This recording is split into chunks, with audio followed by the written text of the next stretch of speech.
சாதிவாரி கணக்கெடுப்பை உடனே தொடங்க வேண்டும் என பிரதமர் நரேந்திர மோடிக்கு முதலமைச்சர் மு.க.ஸ்டாலின் கடிதம் எழுதியுள்ளார். அது தொடர்பான அண்மை செய்தியை தற்போது பார்த்துக் கொண்டிருக்கிறோம்.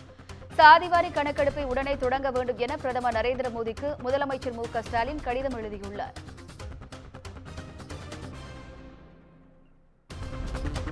சாதிவாரி கணக்கெடுப்பை உடனே தொடங்க வேண்டும் என பிரதமர் நரேந்திர மோடிக்கு முதலமைச்சர் மு.க.ஸ்டாலின் கடிதம் எழுதியுள்ளார். அது தொடர்பான அண்மை செய்தியை தற்போது பார்த்துக் கொண்டிருக்கிறோம். சாதிவாரி கணக்கெடுப்பை உடனே தொடங்க வேண்டும் என பிரதமர் நரேந்திர மோடிக்கு முதலமைச்சர் மு.க.ஸ்டாலின் கடிதம் எழுதியுள்ளார்.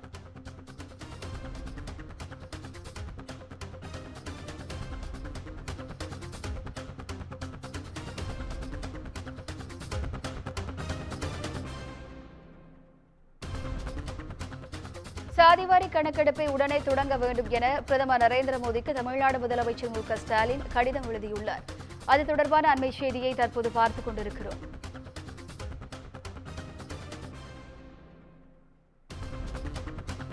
சாதிவாரி கணக்கெடுப்பு தொடர்பாக சட்டப்பேரவையில் நிறைவேற்றிய தீர்மானத்தை இணைத்து முதலமைச்சர் மு.க.ஸ்டாலின் கடிதத்தில் குறிப்பிட்டுள்ளார்.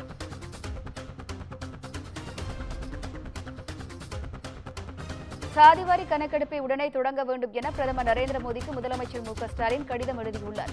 சாதிவாரி கணக்கெடுப்பு தொடர்பாக சட்டப்பேரவையில் நிறைவேற்றிய தீர்மானத்தை இணைத்து முதலமைச்சர் மு.க.ஸ்டாலின் கடிதம் எழுதியுள்ளார்.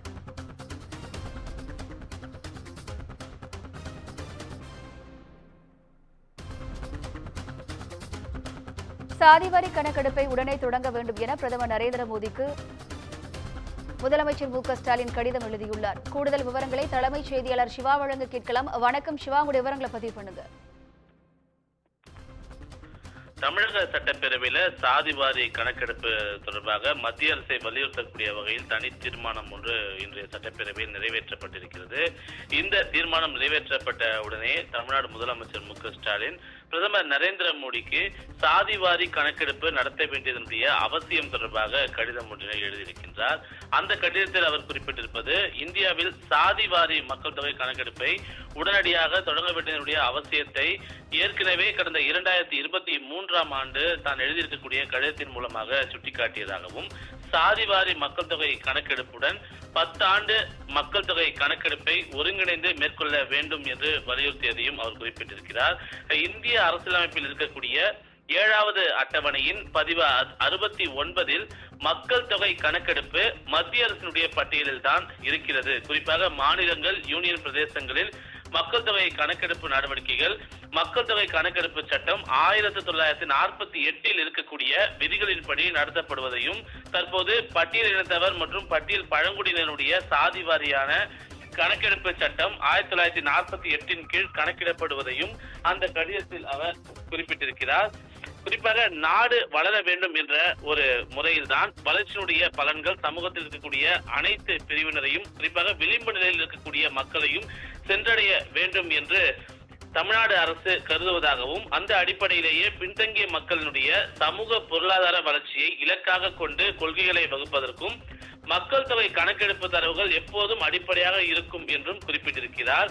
அது மட்டுமல்லாமல் இந்தியா போன்ற ஒரு நாட்டில் சமூக சூழல் என்பது பல்வேறு சமூகங்களுடைய பொருளாதார முன்னேற்றத்தில் முக்கிய பங்கு வகிப்பதையும் அவர் குறிப்பிட்டிருக்கிறார். சமூக முன்னேற்றத்திற்கான வாய்ப்புகளை வரலாற்று ரீதியாக நிர்ணயிக்கக்கூடிய முக்கிய காரணியாக சாதிகள் இருந்து வருவதால் சாதி அடிப்படையிலான சமூக பொருளாதார கணக்கெடுப்பு தரவுகள் பொதுக்களத்தில் கிடைக்க செய்வது அவசியம் என்று முதலமைச்சர் எழுதியிருக்கக்கூடிய அந்த கடிதத்தில் குறிப்பிட்டிருக்கிறார். அதோடு மட்டுமல்லாமல் 10 ஆண்டுகளுக்கு ஒரு முறை மேற்கொள்ளப்படக்கூடிய மக்கள் தொகை கணக்கெடுப்பு அறிக்கையில் இருந்து பெறப்பட்ட சரிபார்க்கக்கூடிய சமூக பொருளாதார குறியீடுகளுடைய அடிப்படையில் சட்டங்கள் இயற்றப்படும் போது அவை சட்டபூர்வமாக செல்லுபடியாகும் தன்மையை பெறும் என்றும், இருந்தாலும் 1931இல் இந்தியாவில் நடத்தப்பட்ட சாதிவாரி கணக்கெடுப்புக்கு பிறகு தற்போது சமகால தரவுகள் எதுவும் கிடைக்கப் பெறுவது இல்லை என்றையும் அவர் சுட்டிக்காட்டியிருக்கிறார். அதோடு மட்டுமல்லாமல் பிற்படுத்தப்பட்ட வகுப்பினர் மற்றும் மிகவும் பிற்படுத்தப்பட்ட வகுப்பினரை வகைப்படுத்துவதற்கான உச்சநீதிமன்றத்தின் பல தீர்ப்புகள் மாநிலத்தின் மொத்த மக்கள் தொகையில் இருக்கக்கூடிய பல்வேறு சாதிகள், சமூகங்கள் மற்றும் பழங்குடியினுடைய சமூக பொருளாதார கல்வி நிலை தொடர்பாக அளவிடக்கூடிய தரவுகளுடைய தேவையும் இதில் வலியுறுத்தப்பட்டிருப்பதாக தமிழ்நாடு முதலமைச்சர் எழுதியிருக்கக்கூடிய இந்த கடிதத்தின் மூலமாக பிரதமர் நரேந்திர மோடிக்கு இந்த சாதிவாரி கணக்கெடுப்பு நடத்த வேண்டியதனுடைய அவசியத்தை சுட்டிக்காட்டியிருக்கிறார். வினிதா. கூடுதல் விவரங்களுக்கு நன்றி சிவா.